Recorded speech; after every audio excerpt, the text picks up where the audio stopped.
Masa demo kantor Gupsu tuntut penutupan PT TPL.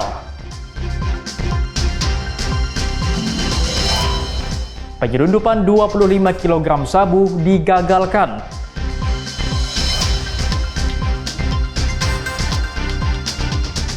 Gulai itik menu favorit warga Panyabungan.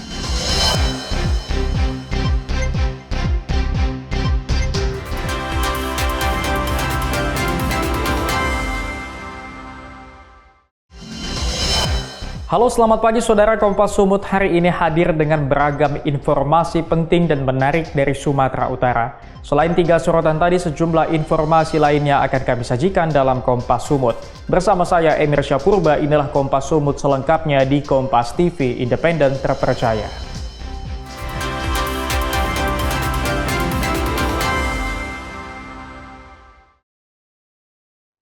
Saudara, aksi demo tutup Toba Palap Lestari atau TPL digelar di depan kantor Gubernur Sumatera Utara Senin kemarin. Masa aksi terdiri dari masyarakat adat, mahasiswa, dan pimpinan berbagai agama.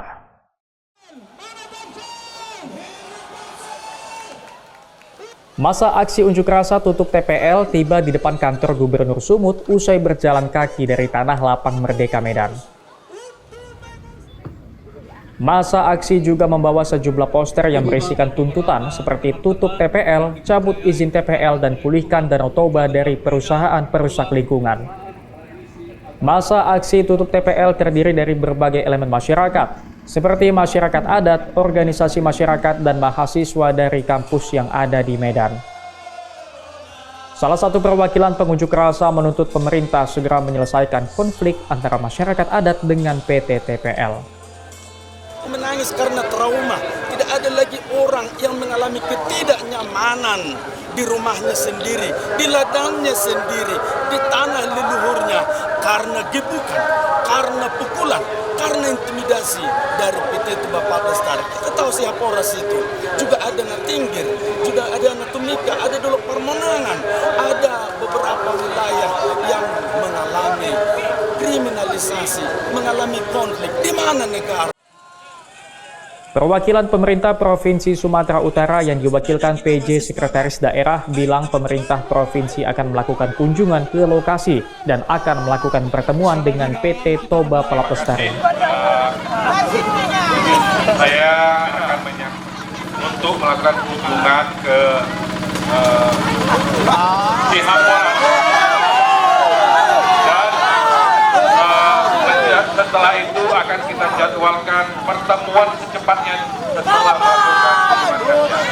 Itu ya, Bapak Ibu, orang tua kami, abang-abang kami, adik-adik kami yang dapat kami sampaikan.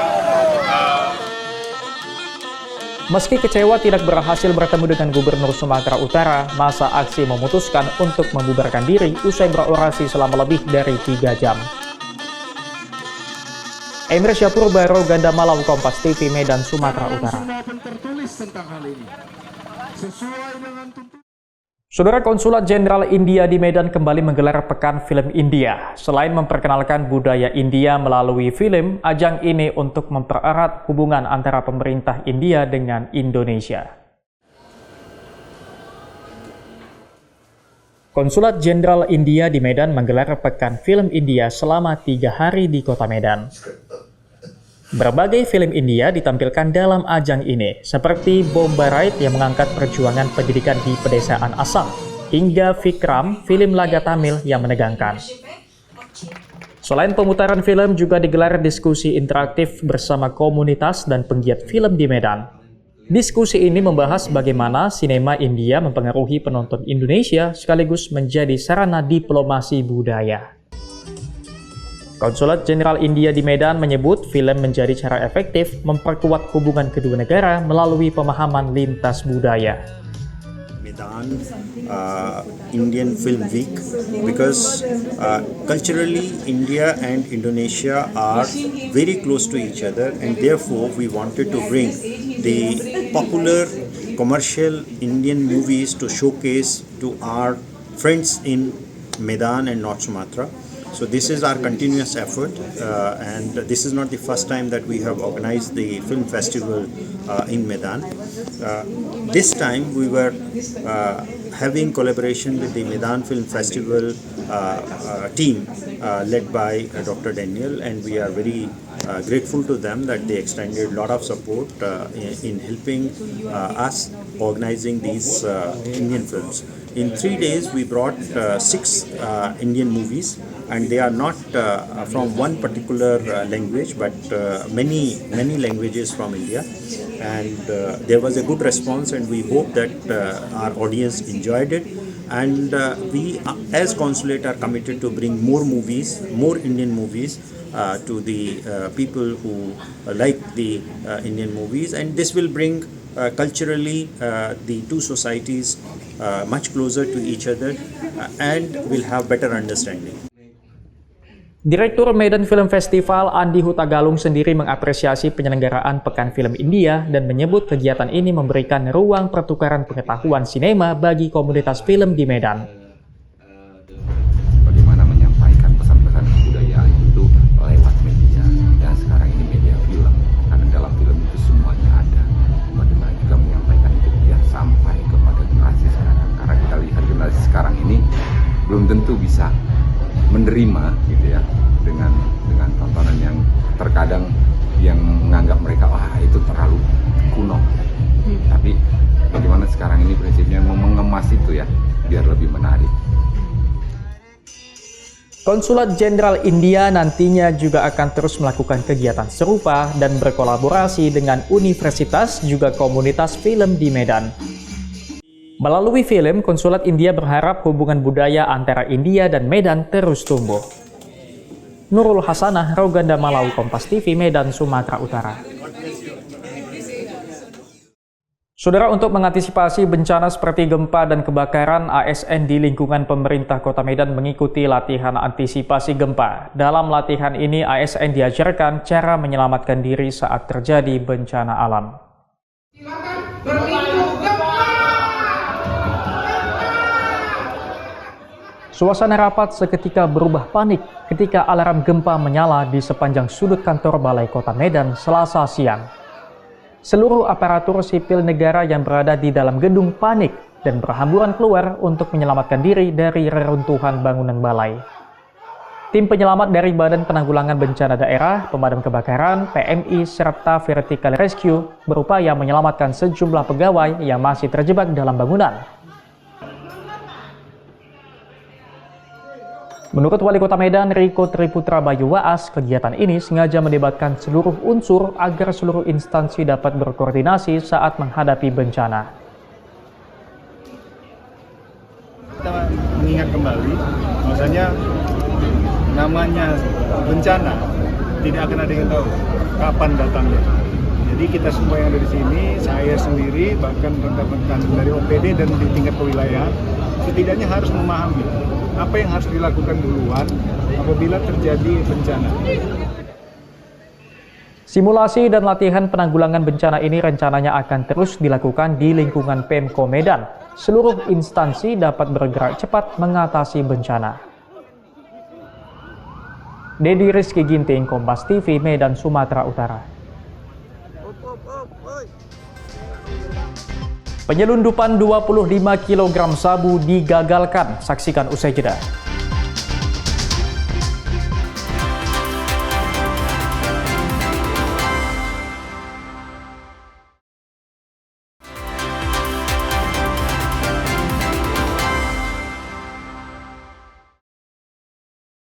Masih bersama saya Emir Syapurba dalam Kompas Sumut. Saudara, Satres Narkoba Polrestabes Medan menggagalkan upaya penyelundupan 25 kg sabu asal Malaysia.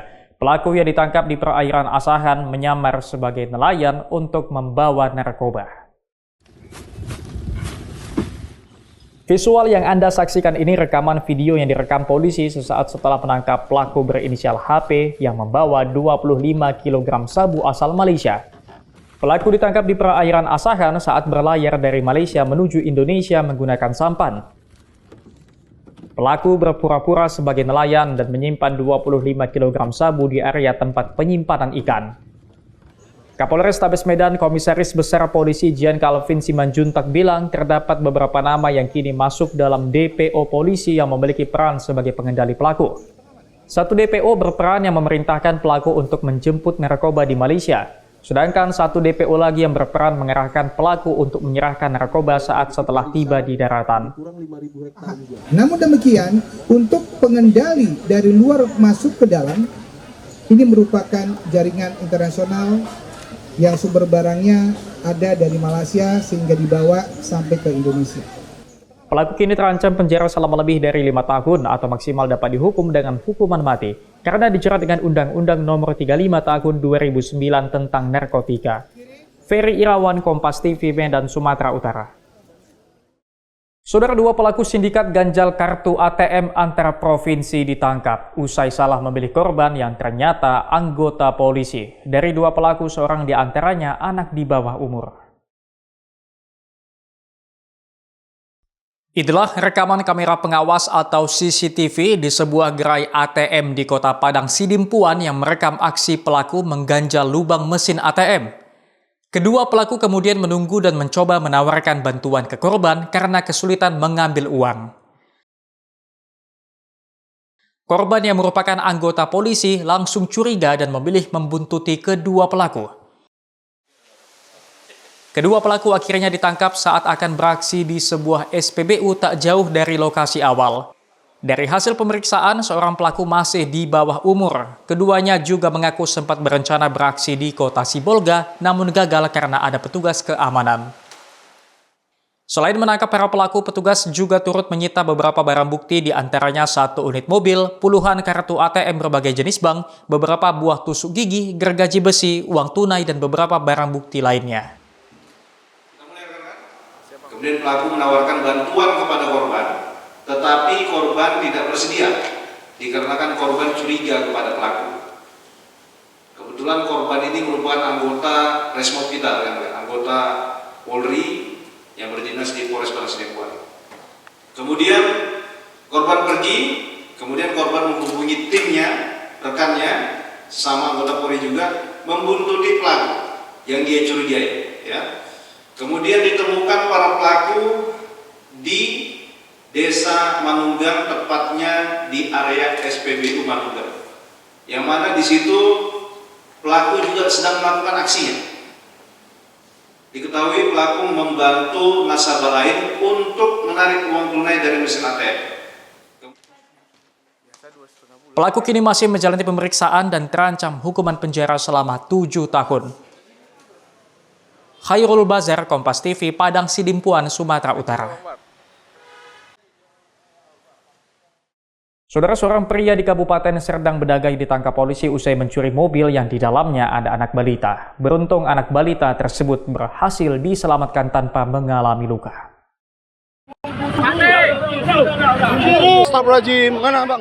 Inilah visual amatir saat pelaku pencurian sebuah mobil diamankan warga dan petugas kepolisian di Kecamatan Galang, Kabupaten Deli Serdang. Petugas juga langsung menyelamatkan seorang balita perempuan yang berada di dalam mobil yang dicuri pelaku. Peristiwa berawal ketika korban Reza Anggraini memarkirkan mobilnya dalam keadaan mesin hidup dan tidak terkunci. Saat itulah pelaku melihat kesempatan dan langsung masuk ke dalam mobil. Pelaku sempat mendapat perlawanan dari kerabat korban yang berada di dalam mobil bersama anak balita korban. Namun kerabat korban terjatuh keluar mobil sebelum mobil berhasil dibawa kabur pelaku. Petugas kepolisian yang melakukan pengejaran akhirnya berhasil menemukan pelaku dan menyelamatkan anak balita korban. Kemudian pelaku yang berada di sekitar lokasi melihat ke arah kaca mobil tersebut, melihat ke dalam kaca mobil tersebut dan langsung masuk karena pintu tidak terkunci, langsung masuk ke dalam mobil tersebut. Kemudian terjadi percekcokan ataupun pertengkaran di dalam terhadap dengan si Jahara Putri Samni. Kemudian si Jahara Putri Samni berhasil didorong oleh pelaku hingga keluar dari pintu sebelah kiri mobil tersebut. Saat ini pelaku masih berada di tahanan Satreskrim Polres Serdang Bedagai dan akan dilakukan pemeriksaan terhadap pelaku yang akan dikenakan pasal 365 ayat 1 subsidiar 362 dengan ancaman hukuman mencapai 9 tahun penjara. Dedi Zulkifli Terigan, Kompas TV, Serdang Bedagai, Sumatera Utara. Gulai itik menu favorit warga Panyambungan. Saksikan usai jeda.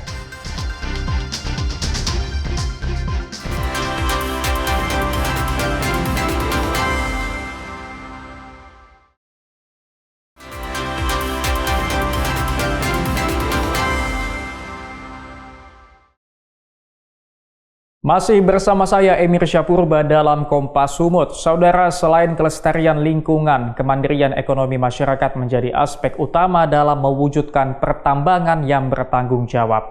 Industri tambang terus berupaya menyeimbangkan kegiatan operasional dengan peningkatan kualitas hidup masyarakat untuk mendukung pembangunan berkelanjutan.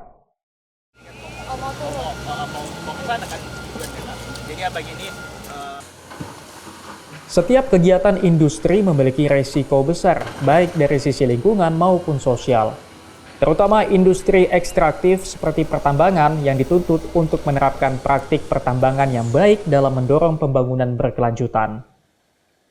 Kondisi ini hanya dapat dilakukan dengan menjaga kelestarian lingkungan dan peningkatan kesejahteraan masyarakat. Penyerapan tenaga kerja lokal menjadi langkah strategis untuk memaksimalkan manfaat bagi masyarakat berupa peningkatan ekonomi, pengurangan tingkat pengangguran, hingga transfer pengetahuan.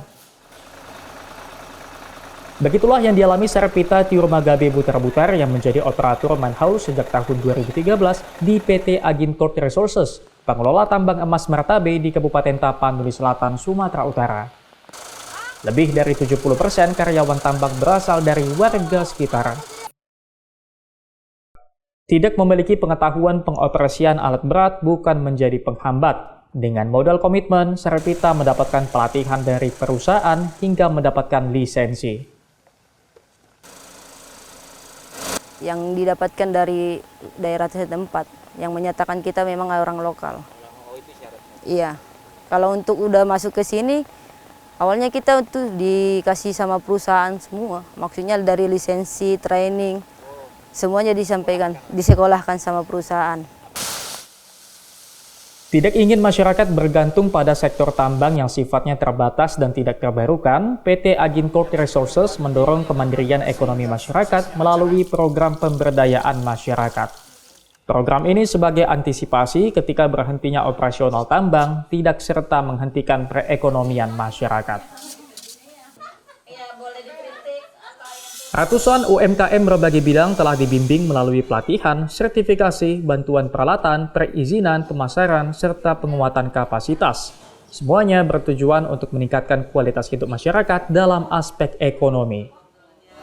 Yang awalnya mereka hanya sebagai ibu rumah tangga dan sebagai orang yang tidak memiliki penghasilan, kemudian saya memberikan gambaran seandainya mereka bekerja, setiap bulannya mereka akan memiliki penghasilan dan bisa menambah perekonomian di dalam rumah tangganya.